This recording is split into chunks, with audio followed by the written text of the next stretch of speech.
இனிய மக்களே, நான் இன்று உங்களுக்கு ஒரு கதை கொண்டு வந்துள்ளேன். கதையின் பெயர் வசனம் போல் பெரிதாக உள்ளது. அதாவது, கோபம் வந்தால் இனி இப்படி செய்யுங்க என்பதுதான் கதையின் பெயர். இது என்ன தலைப்பு என்று பார்க்குறீங்களா? அது ஒரு ரகசிய சூட்சமத்தின் கதை. காணொளியில் வந்து பாருங்க, அது உங்களுக்கும் உதவும். சரி, கதை சொல்ல தொடர்கிறேன். நான் உங்கள் செல்விஜயா. ஒரு கிராமம் ஒன்றில் செல்வன், கவின் என்ற 2 பள்ளி நண்பர்கள் இருந்தனர். மகிழ்ச்சியான குழந்தை பருவம் அது. கிராமத்து மாணவர்கள் என்றால் இன்னும் சொல்லவா வேண்டும்? விடுமுறை நாள் என்றாலே கிணற்றில் குளிப்பது, பட்டம் செய்து விடுவது, மீன் பிடிப்பது, படம் பார்ப்பது, கிரிக்கெட் விளையாடுவது என்று எப்போதுமே விளையாட்டும் உற்சாகமும் இணைந்தே இருக்கும்.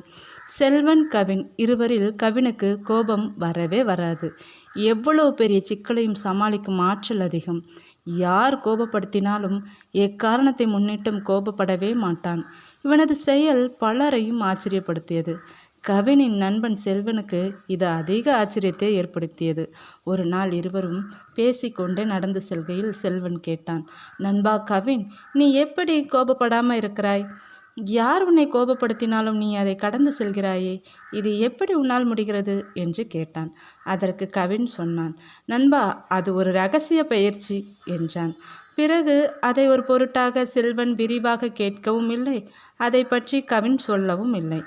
கொஞ்ச காலகட்டத்தில் இருவரும் பள்ளி படிப்பு, கல்லூரி என்று படித்துவிட்டு வெளியூர்களுக்கு இருவரும் வேலை தேடி சென்று விட்டனர்.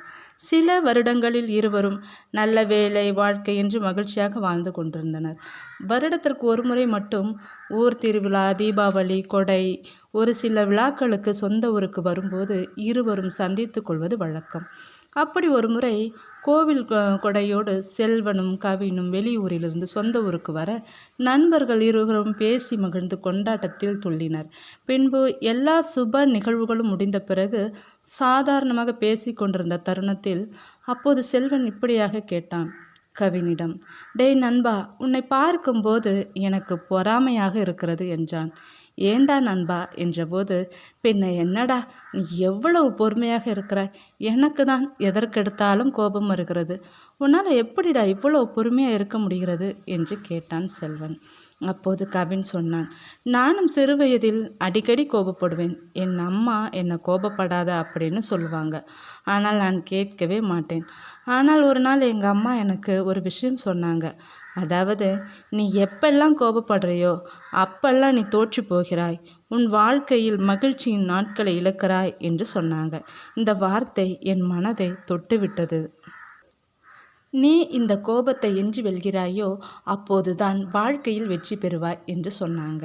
இதை இந்த காதில் வாங்கி அந்த காதில் விட்டு விடாதே, கோபத்திலிருந்து விடுபட உனக்கு ரகசிய சூட்சமும் கற்றுத்தருகிறேன் என்று எங்கள் அம்மா சொன்னாங்க. அந்த வார்த்தை என்னை கோபத்திலிருந்து விடுபட உதவியது. ரகசிய சூட்சமம்மா, அப்படின்னா என்ன என்றான் செல்வன்.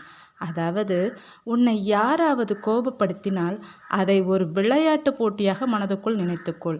இந்த போட்டியில் நீ கோபப்படாமல் இருந்தால் நீ வெற்றி பெறுகிறாய். அதற்கான சில மதிப்பெண்களை உனக்கு நீயே வழங்கிக்கொள். காலப்போக்கில் பல போட்டிகளில் நீ வென்று விடுவாய்.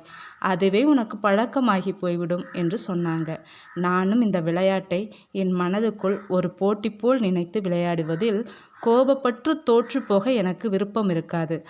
அம்மா இந்த ரகசிய விளையாட்டு போட்டி கற்று தந்ததால் யாரேனும் என்னை கோபப்படுத்தி தோற்கடிக்க நினைத்தாலும் நான் பொறுமையாக இருந்து வெற்றி பெறுவேன் என்றான் கவின். நீ வேண்டுமானாலும் இதை முயற்சி செய்து பாரேன் நண்பா என்றான் கவின். சரி நண்பா, உங்கள் அம்மாவின் ரகசிய சூட்சமும் எனக்கும் உதவட்டும் என்று சொன்னான் செல்வன். இனிய மக்களே, கதை எப்படி இருக்கு?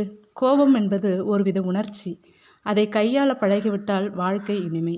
இனி கோபம் வந்தால் கதையில் கூறுவது போல் அதை ஒரு போட்டியாக வைத்து நீங்கள் உங்களை வெற்றி கொள்ள முயற்சி செய்யுங்களேன்.